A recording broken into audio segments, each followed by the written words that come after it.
인간이 창조된 이후에 모든 세대에 인간이 가지고 지내온 가장 근본적인 질문이 하나 있습니다. 이 질문은 문화, 언어, 인종, 남녀노소 빈부귀천할 것 없이 모든 시대의 모든 인간이 근본적으로 가지고 씨름해 온 이런 질문입니다. 그 질문은 다른 것이 아니라 인간이란 무엇인가? 라고 하는 질문입니다. 이 지구상에 인간이 70억 이상이 살아갑니다. 그런데 이런 말이 있습니다. 70억 지구 인구는 나날이 늘어가는데 이웃은 점점 더 적어지고 있다. 같은 동네에 살면서 누가 어디에 사는지, 어떤 상황에서 살아가고 있는지 잘 모르는 세상이 되고 있습니다. 동네뿐 아니고 같은 건물에 거주하는데, 같은 층에 거주하는데 옆집에 누가 사는지 서로 관심을 두지 않습니다. 오히려 관심 두는 것이 서로에게 부담을 주는 것으로 이렇게 여겨지는 세상입니다. 같은 모임에 오래 같이 참석을 하였는데 그냥 얼굴만 알 뿐 이웃은 아닙니다. 이런 사회 속에서 우리가 묻게 되는 질문이 있습니다. 내가 인생 살아가면서 나에게 정말 이웃이라 할 수 있는 그런 존재들이 있는가? 우리 살고 있는 세상뿐 아닙니다. 교회를 한번 생각해 보시기 바랍니다.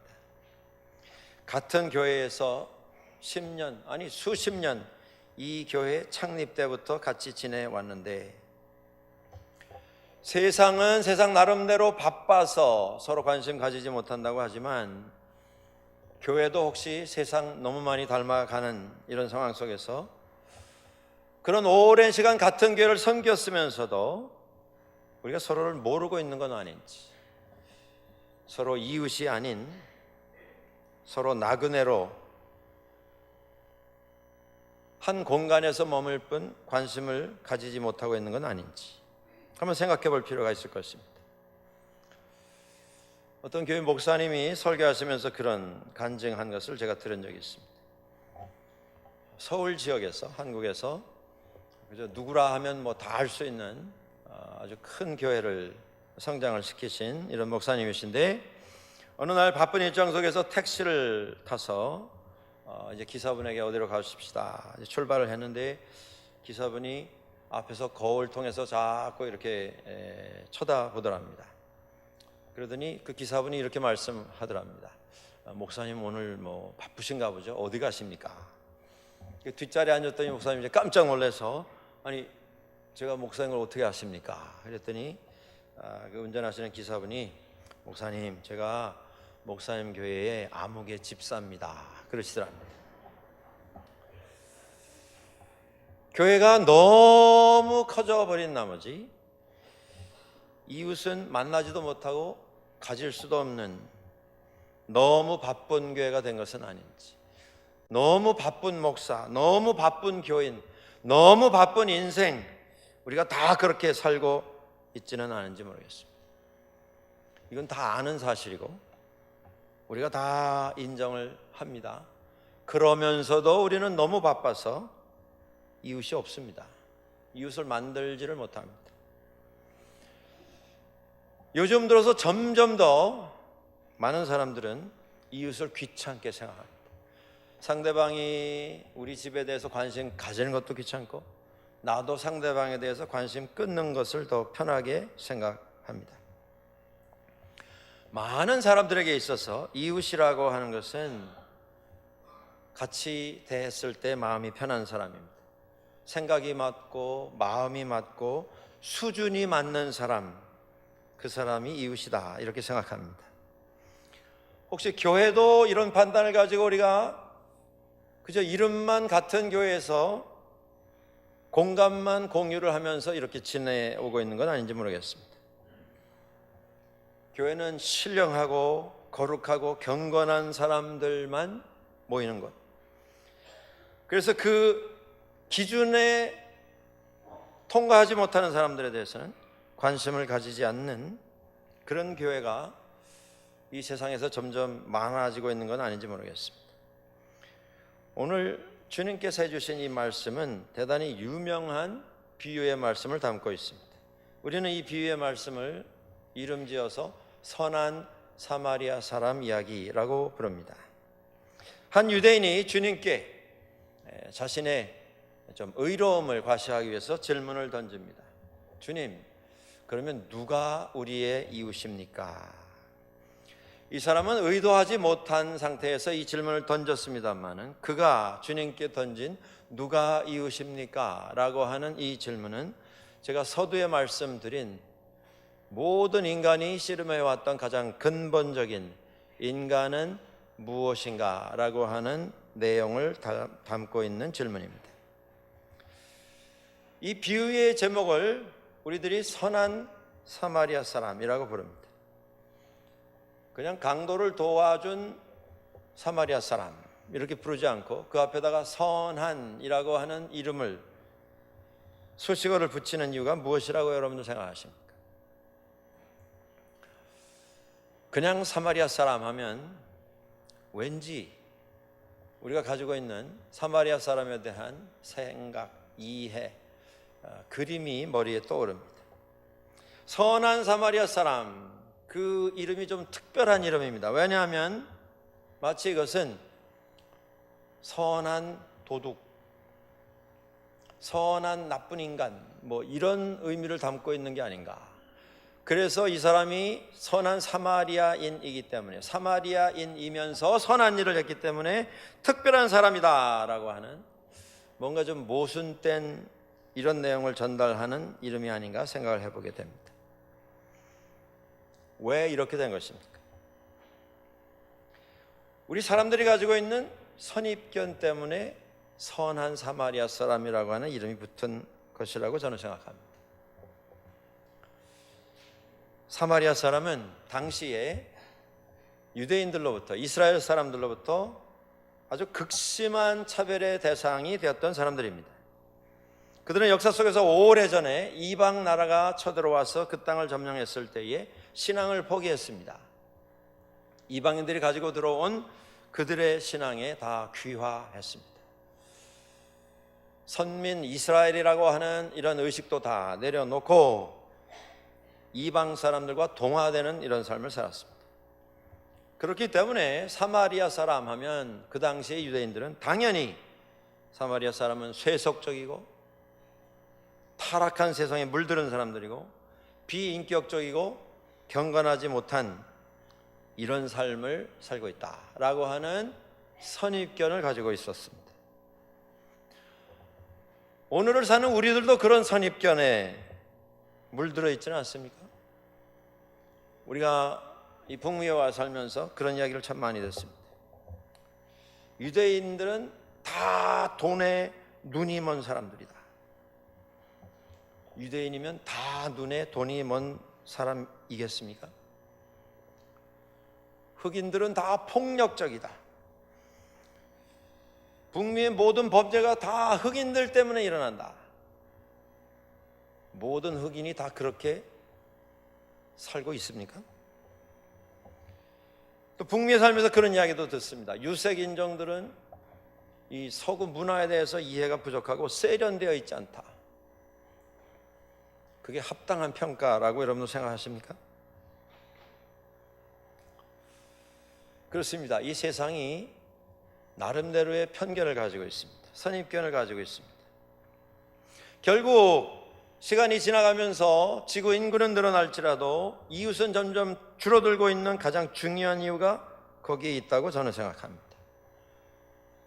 이웃이 없는 이유가 마음을 열어내어 줄 만한, 신뢰할 수 있고 존경할 만한, 믿을 수 있는 대상이 점점 줄어들기 때문이 아니라 우리가 살아가면서 내가 가지고 있는 편견과 내가 가지고 있는 선입견, 그걸 가지고 재고 달고 평가하면서 내가 가지고 있는 그 수준에 못 미치는 사람들은 과수원에서 가지치기 하듯이 다 쳐버려서 내가 인정하는 이웃의 자격을 얻은 사람들이 점점 줄어들기 때문에 이웃이 없어지고 있는 것이라 저는 판단을 해봅니다.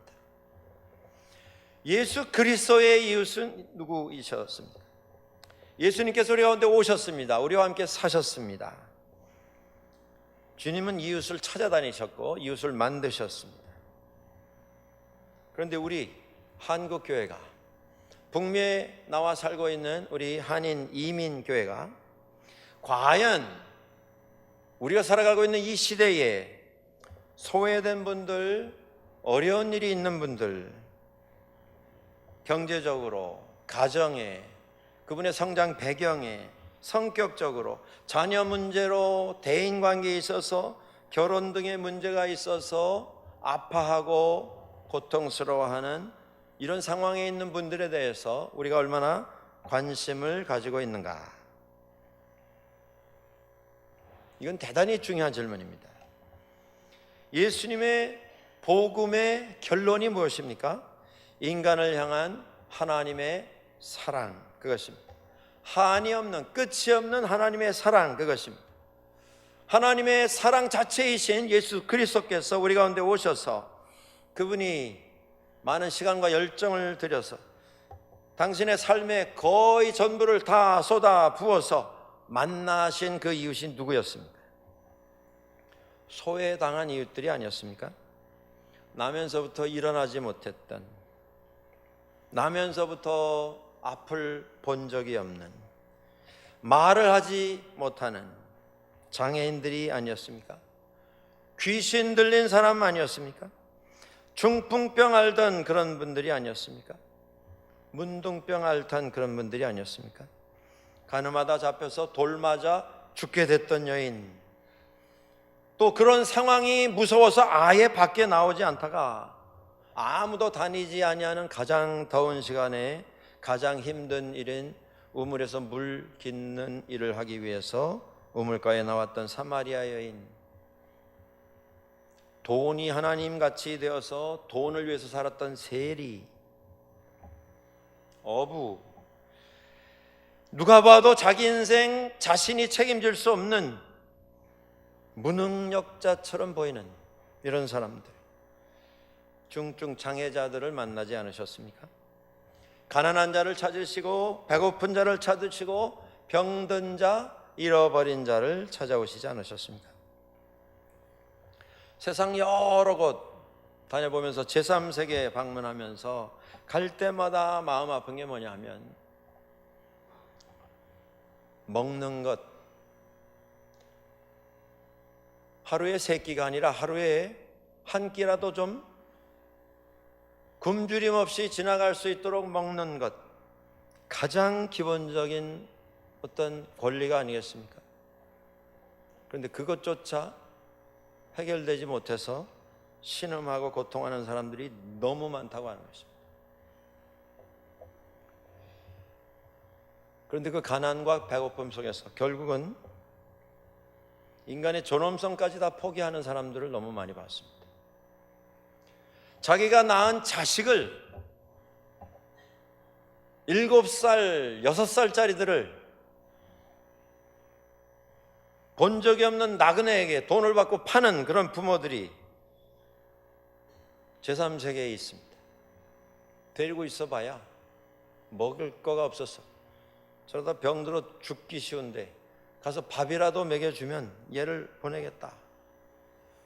얼마 되지도 않는 돈 받고 아이를 파는 부모들이 있습니다. 여러분, 무엇이 그들을 그렇게 만들어 가고 있는 것입니까? 아무리 배고파도 인간의 존엄성이 있지 사람의 탈을 쓰고 어떻게 그런 일을 할 수 있는가? 여러분들, 별거 아닌 것 같은 이 배고픔이, 가난이, 무지가 인성을 파괴합니다. 사람을 죽입니다. 병들게 합니다. 예수님께서 이런 사람들을 찾아다니신 이유는 단순히 먹이시고 입히시고 병 고치시고 그래서 좀 편안하게 살게 하도록 하기 위한 그것이 우선이 아니었습니다. 그렇게 찾으셔서 먹이시고 입히시고 병 고치셔서 인간됨을 회복시켜 주신 것입니다. 하나님의 피조물로서의 인간의 존엄성을 회복시켜 주신 것입니다. 하나님의 피조물로서의 아름다운 삶을 회복하도록 하시기 위해서 그 일을 하신 것입니다. 잃어버린 자들을 향한 하나님의 사랑, 그것이 예수 그리스도를 통해서 이 땅에 나타나 보여졌습니다. 그런데 정작 그 사랑을 받아서 이 땅에 만들어진 기독교회는 어떻게 하고 있는가라는 것입니다. 우리 교회는 한 사람도 배고픈 사람이 없다. 얼마나 감사한가. 이게 자랑으로 끝나면 안 되는 일이 아니겠습니까? 제가 목회하면서 들어본 가장 큰 조크는 이런 거였습니다. 어떤 목사님이 어느 교회에 부임을 하셨는데 그 목사님이 그 교회에 부임하시면서 기도를 하셨답니다. 하나님, 제가 이 교회에서 목회하는 동안은 한 분도 세상 떠나는 분이 없게 해주십시오. 그걸 발표를 하셨어요. 제가 그렇게 기도하고 왔습니다. 근데 그분이 그 교회에 한 10여 년 계셨는데 정말 한 분도 세상 떠나는 분이 없었습니다. 그 사람들이 우리 목사님 기도해서 그 기도가 이루어졌다. 제가 생각한 건 뭐냐면 그 목사님 떠나시고 나서 그 다음에 오신 목사님은 어떻게 됐을까? 그 목사님이 무슨 죄가 있습니까? 아니, 기도를 하실 거면 주님 오시는 날까지 한 분도 안 돌아가시고 주님 맞이하게 해주십시오. 그렇게 기도하고 그렇게 이루어놓고 가셔야지 10년 연기만 해놓고 가시면 그 밀린 일들은 누가 다 돌보시겠습니까? 근데 제가 이걸 조크라고 생각하는 것은 이거 실제 있었던 일입니다만 제가 이것을 정말 조크다 생각하는 게 뭐냐면 그래서 너무 기뻐하는 분들이 많으시더라는 거예요. 정말 우리는 아픈 분 없고 세상 떠나는 분 없다. 그러면 안 떠나실 겁니까? 영원히? 여러분, 우리가 신앙생활하는 데 있어서 그저 편하고 풍요하고 안전하고 행복하고 그러면 축복이다. 숫자적인 것으로 너무 그것을 판단하는 경우가 있습니다. 교회가 내가 행복하기 위해서 존재하는 건 아닙니다. 우리 캐나다에 있는 우리 한인 이민교회 가운데 대형 교회들이 있습니다. 많이 성장해서 그 대형 교회 중에 한 주일날 예배당에서 이런 일이 있었습니다. 주일날 예배 마치고 많은 분들이 현관에 나와서 그 큰 빌딩에 새로 건축한 그 교회에서 예배 마치고 서로 교제하고 인사를 나누는 중에 한 어머니가 국민학교 연령의 다운 신드롬을 가진, 다운 증후군을 가진, 장애를 가진 자녀를 데리고 예배를 마치고 그 많은 성도들 가운데 서 있게 되었습니다. 다운 신드롬은 아주 심각한 중증 장애입니다. 말을 하지 못합니다. 소리는 내지만 그 소리의 뜻이 무엇인지는 어머니만 아십니다. 몸도 잘 가누지를 못합니다. 알아들을 수 없는 소리를 내면서 어머니에게 어떤 의사를 전달하고 있었습니다. 그런데 마침 그 옆에 그 다운 신드롬을 가진 아이와 비슷한 나이 또래의 아이가 또 있었습니다. 그 아이가 이 다운 신드롬을 가진 그 아이를 쳐다보면서 옆에 있던 자기 어머니에게 이렇게 말했습니다. 엄마, 쟤 미쳤나 봐. 이 말을 한 아이의 어머니가 그 다운 신드롬을 가진 장애우 아이를 한번 힐끗 쳐다보더니 자기 아이 손을 확 끌면서 다른 곳으로 가버렸습니다. 주일날 예배 잘 드리고 교회 현관에서 있었던 일입니다. 그 아이와 그 어머니는 뒤에 남았습니다. 상처와 눈물도 남았습니다. 여러분, 어느 교회가 이렇게 하라고 가르치겠습니까? 어느 교회가 교회에서 그렇게 해도 된다고 말하겠습니까? 다 잘 가르쳤고 다 잘 들었습니다. 다 알고 있습니다. 그런데 막상 우리가 살아가는 삶의 현장에서, 현실 속에서 보면 믿는 사람들이 참 준비가 안 돼 있습니다. 교회들이 너무 준비가 안 돼 있는 것을 보게 됩니다. 또 어떤 규모가 상당히 큰 이민교회, 우리 한인교회에서 있던 일입니다. 그 교회에서 거룩한 뜻을 품어 장애우들을 돌보는 일을 시작을 했습니다. 여러분, 이 일이 보통 일이 아닙니다. 왜냐하면 일단 장애우를 맡아서 책임지고 그들을 위해서 기도하고 그들을 신앙 안에서 인도할 사역자 찾는 것이 거의 불가능합니다. 누가 그 일을 하려고 하겠습니까? 경험을 가진 분도 거의 전무합니다. 근데 기도 중에 정말 그 일을 전문하시는 사역자가 찾아졌고 일이 시작이 되었습니다. 근데 사역자 한 분으로 그 일이 되겠습니까? 여러분, 주일학교로 들어가 보시면 아이들 한 10명 모여 있으면 거기 선생님들이 한 3분, 4분 있게 되지 않습니까? 그런데 이 장애를 가진 자녀들 교육하고 훈련하는 일에는 아이 한 명당 선생님이 2분이 붙어야 됩니다. 아이 한 명당. 그러니 그 교사들, 자원봉사하시는 봉사자들 찾는 것이 쉬운 일이 아닙니다. 교회도 교회 나름대로 많은 신경을 써야 합니다. 어느 장소를 따로 지정을 해서 전용 공간으로 내어줘야 합니다. 이민교회가 쉬운 일이 아니지 않습니까? 그리고 그 안에 이 장애를 가진 그 자녀들을 위해서 특별한 시설, 설비도 해 놓아야 합니다. 그렇게 해서 사역이 시작이 됐습니다. 화장실 사용에도 어려움이 있습니다. 건물 관리하고 청소하는 일에도 어려움이 많았습니다. 기물이 파손되는 일도 있고 보통 문제가 아니었습니다. 그래도 열심히 했습니다.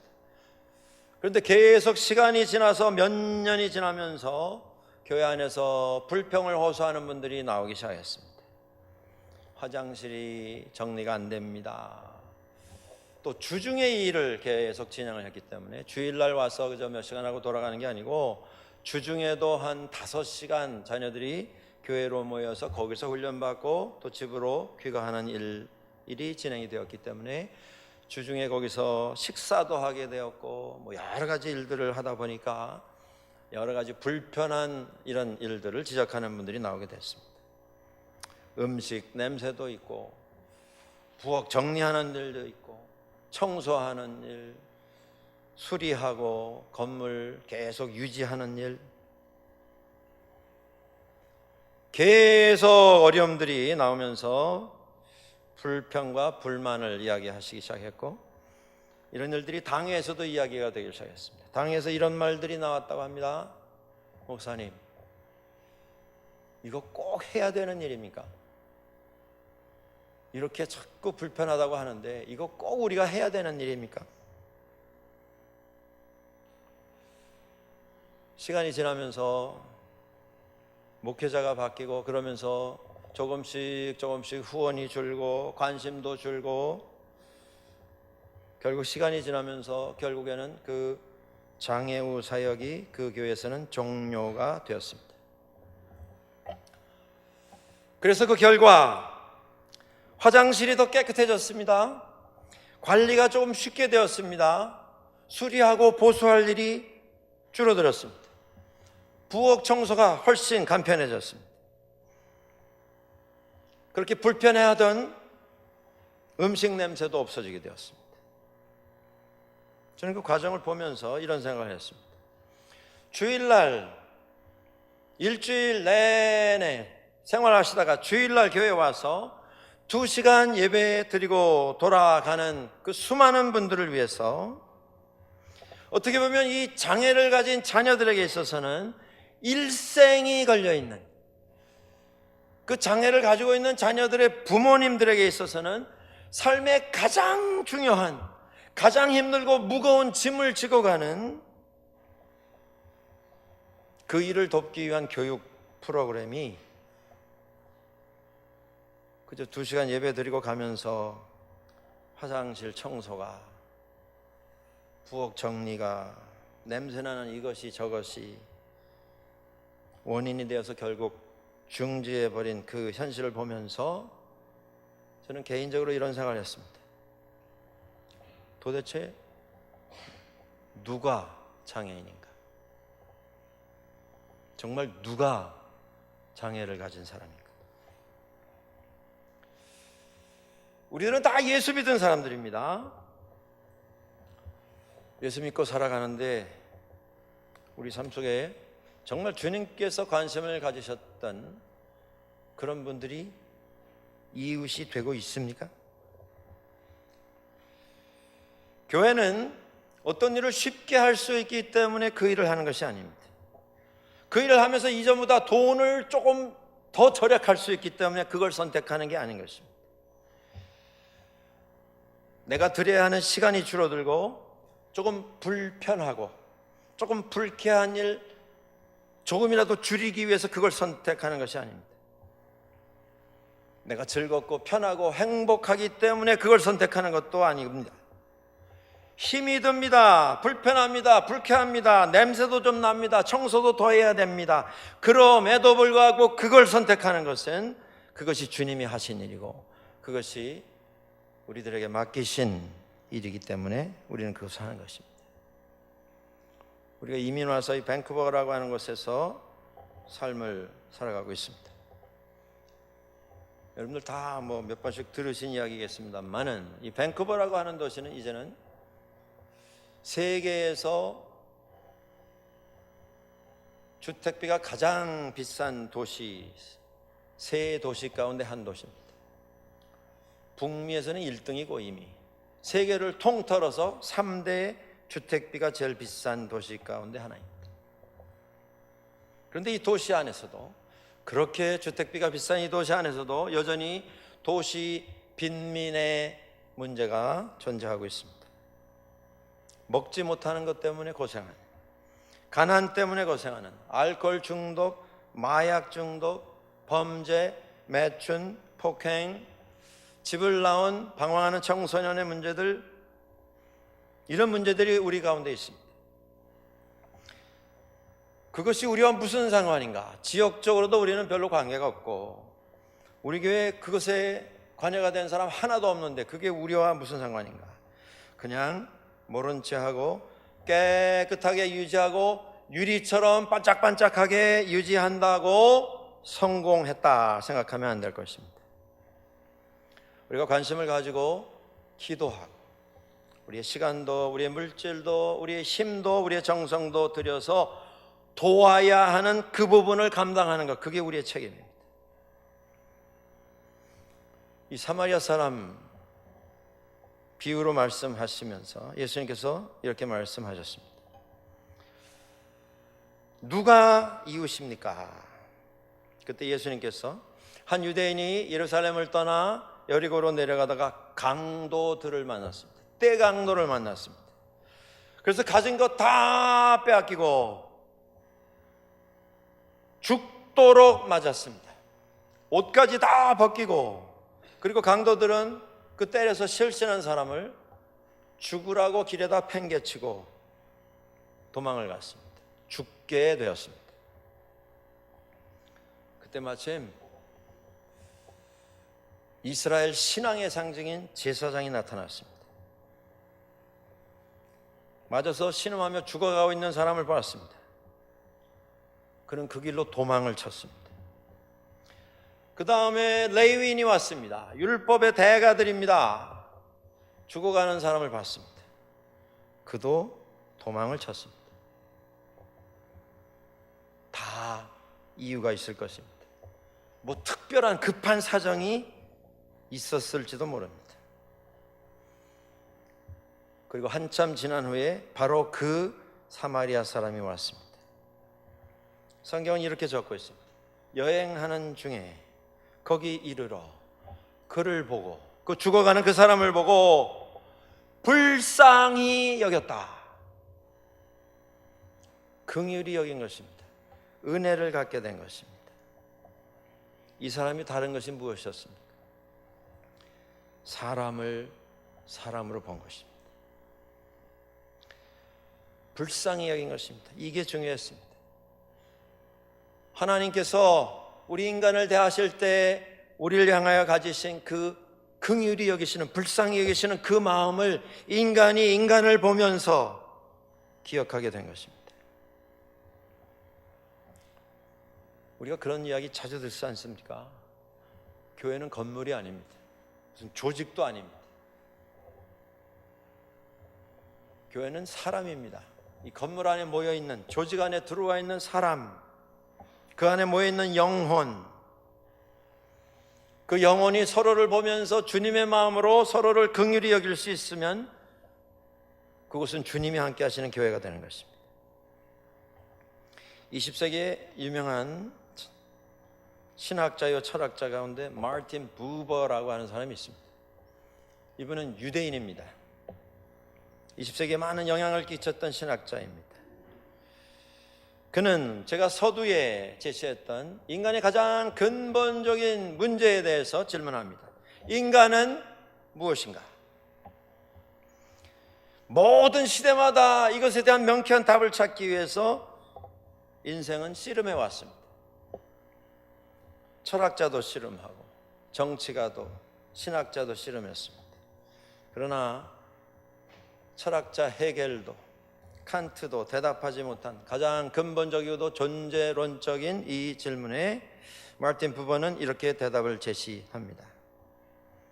인간에게 있어서 존재한다라고 하는 말은, 내가 지금 존재한다라고 하는 말은 자기 이외의 대상이 되는 어떤 다른 사람과의 관계 속에서만 존재가 확인될 수 있다. 혼자 있으면 그 사람은 존재할 수가 없는 그런 상황에 빠진다는 것입니다. 어떤 사람과 어떤 대상이 되는 그 상대방과의 관계가 이루어질 때만 그 관계를 통해서 우리들은 나라고 하는 존재를 확인받을 수 있는 피조물이라고 하는 것입니다. 근데 마르틴 부버는 인간은 두 가지 관계 중 하나에 속해 있다 이렇게 말합니다. 첫 번째 관계는 I and it의 관계입니다. 나와 그것의 관계입니다. 당연히 비인격적인 관계입니다. 두 번째 관계는 I and thou, I and you, 나와 당신과의 관계입니다. 인격적인 관계입니다. 비인격적인 관계 속에서 살아가든지 아니면 인격적인 관계 속에서 살아가든지 둘 중에 어느 한쪽에 소속되어서 살아간다 이렇게 지적합니다. 중요한 것이 무엇이냐면 하나님과 나와의 관계는 당신과 나, 인격적인 관계입니다. 하나님은 그 인격적인 관계로 우리를 찾아오셨습니다. 우리가 세상에서 인간관계를 가질 때에 그 사람의 외모, 경제 능력, 그가 속해 있는 가문, 그의 어떤 학벌, 재산 정도, 그것이 기준이 되어서 관계를 만들어 가다 보면 그 관계는 비인격적인 관계가 될 수밖에 없습니다. 우리는 그 사람을 you라고 하는 인격체로 대하는 것이 아니라 it, 그 것이라고 하는 사물로, 물질로 대하게 되는 것입니다. 사람을 사람으로 대하지 않고 그냥 그 인간, 물건이 되어버리고 마는 것입니다. 그러나 우리가 한 인격을 대할 때에 지성으로 의지와 감정이 다 속해져 있는 인격체로, 사랑으로, 은혜로 대하고 교제하면 그것은 나와 당신의 관계, 인격적인 관계로 성장하게 되는 것입니다. 하나님께서는 모든 피조물을 나와 당신의 인격적인 관계로 만드시고 인격적인 관계 속에서 유지해 오셨습니다. 인간을 그렇게 만나셨고 자연과 그 안에 있는 모든 동식물들을 그렇게 대하셨습니다. 그러나 인간은 천지창조 이래로 모든 것을 다 I and you, 나와 당신의 관계가 아니라 I and it, 나와 그 것이라고 하는 비인격적인 관계로 전락을 시켰습니다. 자연도 그렇게 대했고 그 안에 있는 모든 피조물도 그렇게 대했습니다. 그래서 공해가 생기는 것이고 자연 파괴가 일어나는 것이고 전쟁이 생기고 폭력이 난무하는 것입니다. 미움과 싸움이 세상을 지배하게 됩니다. 인간은 하나님까지도 I and thou, 나와 당신의 관계가 아니라 I and it. 하나님도 어떤 축복 장사하시는 복주머니 들고 계시는 분으로 사물로 이렇게 전락을 시켰습니다. 나는 어느 관계에 속해 있습니까? 내가 이웃을 대할 때에 내 차원에서 항상 일방적이고 다분히 착취적이고 계산적인 이런 만남을 가진다면 그 만남 속에서는 이웃이 만들어지지 않을 것입니다. 우리가 인격적으로 이기적이 아니라 이타적으로 사람을 찾으려고 하고 사람을 보려고 하는 이런 만남 속에서 이웃은 만들어집니다. 홀로 주체라고 하는 말이 있습니다. 주인은 주인인데 나 혼자 주인입니다. 세상에 아무도 없습니다. 앞서 말씀드린 것처럼 그 사람은 존재가 없습니다. 존재하지 않는 그냥 혼자 주인인 것입니다. 그 틀을 깨고 나와야 합니다. 문을 열고 나와야 합니다. 나와서 세상을 봐야 합니다. 이웃을 봐야 합니다. 이웃을 만들어야 합니다. 사마리아는 강도 만난 그 불쌍한 사람을 보고 그에게 다가가서 기름을 붓고 포도주를 부었습니다. 상처를 싸매 주었습니다. 끌고 다녔던 나귀에 그를 태워서 주막에 데리고 가서 밤새 그를 돌봐주었습니다. 그 다음날 가던 길을 계속 떠나가면서 주인을 불러서 돈까지 지불하며 부탁을 합니다. 이 사람을 돌보아 주라. 돈이 더 들면 내가 돌아오는 길에 내가 갚아주겠노라. 무엇이 다른 것입니까, 여러분들? 세상 살면서 관계 속에서 나와 그것의 관계가 아니라 나와 당신의 관계, 인격적인 관계를 가지는 그 사람 삶 속에서 만들어지는 이웃이 여기에 있습니다. 사람이 사람을 만난 것입니다. 예수님이 우리를 그렇게 만나신 것처럼 그도 강도 만난 사람의 이웃이 되어 주었습니다. 그때에 예수님께서 제자들에게 거기 모여왔던 사람들에게 질문을 하나 던지십니다. 내 생각에는 이 세 사람 중에 누가 강도 만난 자의 이웃이 되겠느냐? 대답이 돌아왔습니다. 자비를 베푼 자니이다. 은혜를 베푼 사람입니다. 사랑으로, 긍휼로, 사람을 사람으로 보고 그 사람을 만난 사람입니다. 정답 아닙니까? 아멘 아닙니까? 결론 아닙니까? 이제 답은 얻었고 모여왔던 사람들은 다 그 대답을 마음에 새기고 은혜 받고 행복해서 집으로 돌아갑니다. 자비를 베푼 자가 이웃입니다. 알기는 다 압니다. 예수 믿는 사람이면 당연히 대답해야 할 대답을 한 것입니다. 그래도 인격을 갖추고 교양이 있는 사람이면 그래도 삶을 좀 보람있게 살려고 하는 사람이라고 하면 다 대답을 해야 하는 정답입니다. 그것이 정답으로 거기서 결론이 내려지고 거기서 끝이 나는 게 문제입니다. 여러분, 이 비유의 결론은 자비를 베푼 자니이다. 그 대답에 있지 않습니다. 결론은 그 다음 절에 나옵니다. 예수께서 이르시되 가서 너도 이와 같이 하라. 나에게 이웃은 누구입니까? 나를 행복하게 해주는, 나를 인정하고 나를 칭찬하고 나를 행복하게 해주는 그 몇 사람이 되고 있지는 않습니까? 예수님께서 우리에게 말씀하십니다. 이웃은 나를 행복하게 해주는 그 몇 사람이 아니라 내가 행복하게 만들어줘야 할 그 수많은 사람들이다. 내가 돌봐주어야 할 그 사람, 내가 좀 섬겨주어야 할 그 사람, 좀 도와줘야 할 사람, 내가 그 사람을 위해서 뭔가 좀 손해볼 일이 있는 그 사람, 기도로, 위로로, 격려로 따뜻한 사랑으로 필요를 메꾸어 줘야 할 그 이웃이 나에게 있는가? 예수님께서 다시 말씀하십니다. 누가 강도 만난 사람의 이웃이 되겠느냐? 나에게 과연 이웃이 있습니까? 예수님께서 말씀하십니다. 가서 너도 이같이 하라. 함께 기도하시겠습니다.